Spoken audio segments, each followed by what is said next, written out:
we'll just dive right in. Damn it. I wish I That started worked out great. No, that's fine. Okay. Even that, when you said dived right in, the only thing that screwed up was when you said damn it. I know.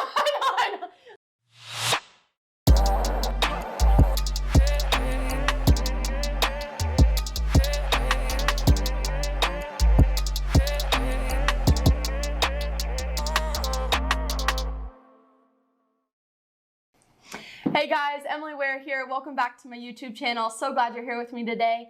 We've got a very special guest today, Tim Reeder, with us. His title's very long and very wonderful, so I'm going to let him introduce himself. Thank you. I'm Tim Reeder. I'm co-owner of Better Homes and Gardens Real Estate, the Good Life Group, and also team leader for Old Omaha Vintage Real Estate Team. So Tim, why are people drawn to old homes? The nice thing about old homes is they have character, they have style. They're not cookie cutter. When you look at old homes, they were designed by an architect who put some thought into it. Old homes have, Richardson Romanesque. We're standing in a Gothic revival home. This house was built, well, I don't remember when the house was built. 1894. Okay, thank you. Yeah. Homes that have character and style and they have history. People want to feel like they're part of history. They want to feel like they've contributed to a home. The other thing is that homes like this, they truly, when people say they don't build them like they used to, they really don't. Homes like this are going to stand the test of time. The reality is my home in Dundee, built in 1924, is probably going to be around for 200 to 300 years. Homes that are newer construction, the lower end homes I should say, because some of the higher end homes, they do build them really nice. They're going to be around 50 to 60 years. So it's really about the longevity, and homes like this are going to be around for a lot longer. So what scares people about old homes, and why shouldn't they be scared? It's very common for people to be intimidated or afraid of buying an old home because usually they think it's going to need a lot of work, it's going to have all sorts of deferred maintenance, and the truth is it's not necessarily always true. The reality is, like I said, old homes really truly were built better. They're built to last a lot longer. Old homes, yeah, they might require some maintenance. All homes require maintenance and require care. The thing about an old home is as long as you care for it, you take care of it, you don't let all these little side projects get out of hand, the home is easier to maintain than a new home. Yeah, makes sense. So let's talk about some specific things that buyers are generally worried about when purchasing an old home. What about old windows? That's probably the most common thing, is they immediately assume the windows are old and that they gotta go. The reality is when you have an old home, old windows are actually intended to last the life of the home. Old windows, if you'll notice when you go in an old house, usually the first thing, if the windows are shot, it's because they were painted over. It's because they were painted shut. It's because then when they were gotten open, they jerry-rigged them or messed with them. As long as you don't paint them, as long as you maintain them, they're actually going to last a lot longer. The truth is an old window with a good storm window can have the same effect as a brand new window. Wow. The other thing is that a lot of times people think they buy an old house and they need to replace the windows. What they don't realize is replacement windows are not just intended to replace the old windows, they're intended to be replaced in the next 20 to 30 years. So the minute you throw away your old windows, you're cracking open a Pandora's box of having to replace those windows forever. Wow, that's a great tip. So yeah, definitely if you can find someone that can just tend to the old windows, that's probably best. Yep. Awesome. Okay. What about asbestos? Asbestos is a legitimate problem. The thing is that asbestos was created mostly in the mid-century. It was a great insulator, and that's the reason we see it everywhere. Like lead, it's not something that you have to be terrified of. As long as it's not friable, you leave it alone, you don't have to mess with it. I sell a lot of old homes where somebody will immediately want to remove the asbestos. What they don't realize is the minute they crack open that asbestos, they're opening a can of worms. They're creating a problem. Asbestos is best left alone and wrapped, and just leave it alone. Okay. That's a great tip, really great tip. So you kind of mentioned, when talking about asbestos, you mentioned lead-based paint. Is that a huge issue with old homes here in Omaha? So lead-based paint is also a thing. So lead was a product that they put in paint on a regular basis up until 1978. Any old home built before 1978, you can just assume that there's lead in the paint. The thing is that lead paint is not going to hurt you just by standing in a room. You have to ingest it, which is why they say it's a bigger hazard for children, because they can peel paint or lick the walls, or elderly people in the same situation. So the reality is, even if we tested this room right now, I guarantee you we would find lead in this paint. That doesn't mean it's a hazard. You just don't need to eat it. Don't ingest it. And the truth is, you just want to keep the paint painted over to make sure that it's not friable and becoming broken up. Okay, makes sense. So buyers, when buying an old home, don't eat the paint chips. You won't have any issues. Awesome. Okay. So kind of switching positions a little bit here. So what about fuse panels? I've heard that's kind of an issue with older homes. So, fuse panels, the truth is you can still go out and buy a fuse panel today. People don't realize you can buy a fuse panel. Wow. They still make them. Fuses are not scary. It's the wiring in the walls that you want to be careful of. If you see a house that has a fuse panel, people just assume that that means everything else is outdated, and that's not the case. I actually know electricians that prefer fuse panels because when a fuse snaps, that connection is severed. When a breaker snaps, it's not severed, it's just broken. So the fuse panels are technically safer than breaker panels. Wow, okay, great. So also in older homes, you have boilers, right? Yes. Are they good, bad? Do you need to get them replaced? So this is my favorite because I personally would never live in a home without a boiler. I've lived in several homes. I've lived in homes with traditional heating and cooling. I've lived in homes with radiant heating. Radiant heat is absolutely hands down the best heat you can get. It's the soothest. It's the most soothing. It's the most even heat you can get. People assume it's outdated because it's old. Well, in other parts of the world, they never got away from radiant heat. Wow. In Europe, they still put radiant heat in their homes. The kicker is air conditioning. We live in the Midwest. People want central air. So what you typically want to do is you want to have an old home that has radiant heat, but has also gotten air conditioning supplemented. My home has the best of both worlds. That is where I've got the radiant heat, I have got air conditioning, and I've got heat pumps, which means that in the deep winter, I use my boiler. In the off months, which is like right now, spring, fall, I use the electric heat, which is my heat pump to keep my house warm. And in the summer, I use air conditioning. That's the most efficient system you can get. Okay, are they very hard to maintain, very expensive to maintain? As a matter of fact, they're simple. A typical homeowner can learn how to operate their boiler themselves. I service my own boiler.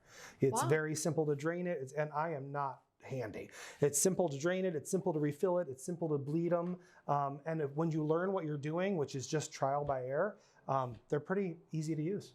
And the thing about boilers is it's basically just a giant machine that boils water. So that's the reason you see boilers that are 50, 80 years old on a regular basis. It's because they actually last that long. Wow, that's great. And some of them are really pretty looking too as well. So definitely add character to the house.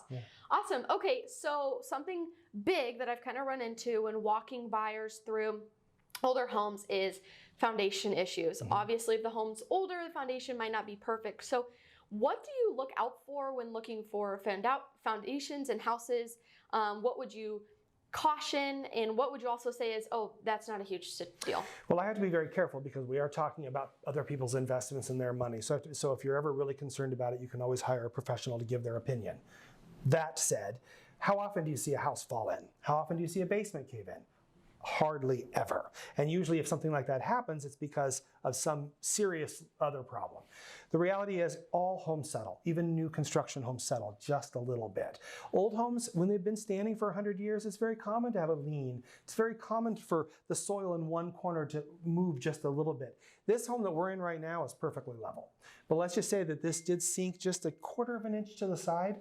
It's usually typically not a big deal. The settling is usually done 80 years ago and it's not going anywhere. So I would say the bigger issue is whether or not it's affected the movement of the windows. So if you've had settlement where you can no longer open and close windows or doors, then you might want some tweaking. But typically once a home is settled a little bit, it's done. Wow, okay. So not a huge thing, obviously important to look into, but something that is just very normal. And in my career, I've only seen one property that I thought the foundation was so bad that I wouldn't have bought it. And even then, it was because the gutters and downspouts were completely messed up and they were shoving water right in the side of the house, and that was pushing the foundation in. It was very avoidable, is what it was. Yeah, makes sense. So let's talk about plaster walls. So you see them in old homes all the time, kind of bumpy, wavy, odd looking, something to be worried about, something to knock down, not worry about. What do you think? The thing about plaster walls is, they were very common in old houses, and now we just use drywall. But the thing about plaster walls is that I prefer them because they're easier to work with yourself. First of all, if I want to put a nail in a plaster wall, I know that nail is often going to hit the plaster and or the lath.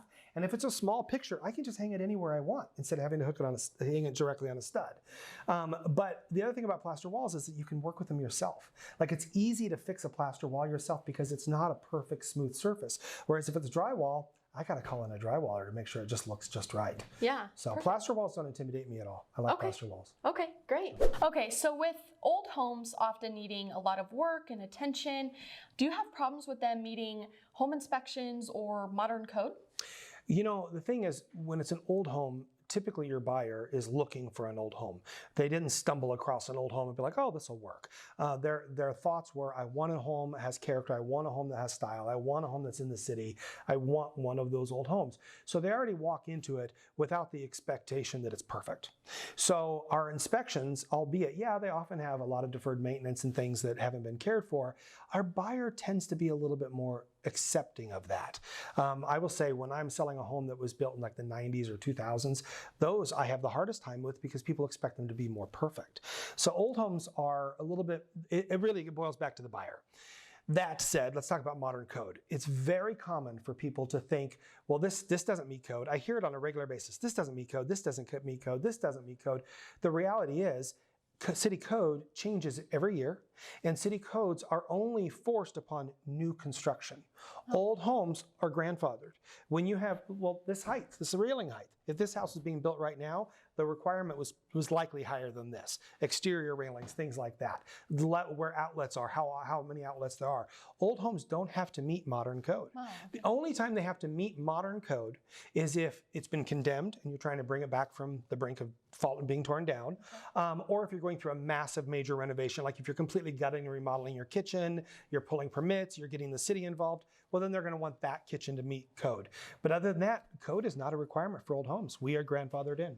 Well, thank you for that, Tim. So kind of, if we just back up a little and kind of look at this from 1,000 feet, does it bother you that recently a lot of old homes are being completely destroyed or maybe chopped up into being made into apartments? And why does this happen? Well, if you'll notice, yes, it used to bother me a lot. I used to see old houses turned into apartments, and it caused me a lot of anxiety and stress. But if you'll notice, it's not happening anymore. The city, it's very hard for somebody to take an old house and turn it into apartments. I think I had a shift in my mindset when I realized why it happened. So the baby boomer generation was the biggest generation our country ever saw. And all these people were coming back from World War II, and we had a massive housing shortage, just like we're having now. And so we had a massive housing shortage because these young boys went off as children and they came back as men, and they were getting married right away, and they had nowhere to go. For the last 10 years, they weren't building houses. And also our economy sucked. So what was happening is people were taking these large old historic, or it wasn't that they were historic, but they were taking these large old homes that nobody wanted or could afford, and they were chopping them into apartments out of necessity. You also notice that was the time when people started moving out to the suburbs. All those old houses were being chopped up into apartments. Back when the inner city, nobody cared about the inner city. They were just leaving these houses in droves. So knowing that people don't do it anymore, knowing that it came out of necessity, made me feel a little bit better about it. Now, in order to take an old home and turn it into a historic house, into apartments, you have to go through such an amazing amount of work with the city that it's virtually impossible, which is why you don't see it anymore. So I felt a lot better about it once I learned that it came out of necessity. And also, not every historic house can stay standing. For every house that's destroyed, even though it hurts my heart when I see it, it just makes the ones that still stand that much more valuable. So kind of wrapping things up here, do you have any parting advice for someone who wants to buy an old home? I would say just dive right in and buy an old house. The reality is they're awesome. There are so many things you can do with it. There's no rule book. There's nobody telling you you can or can't do things in your old home. I would say one of the big things about old houses right now is the value. The value of old homes on this side of town have gone up exponentially. When I got into this business many years ago, the dollar per square foot was absolutely skewed out west. It was suburban all day long. And we have seen the values of our inner city increase a lot over the last 20 years. We're just catching up with other parts of the city. If you just do dollar per square foot, you're going to see that the values have gone up in this area for a lot of reasons. But buying old homes, it just feels good. It feels feels good to be immersed in the historic areas. It feels good to be in these mature neighborhoods. I like being in socioeconomically diverse areas where not everybody is exactly like you. I would say just dive in and do it. Just do it. That was Okay. Well, thank you, Tim. Thank you so much for joining us. I know my audience here learned a ton. I learned a ton, honestly. So I really appreciate you joining us. And thank you guys for coming out on my channel again. Just remember to like, comment, and subscribe. Thank you guys for joining us again. See you next time. There's a ghost upstairs. That was a good one.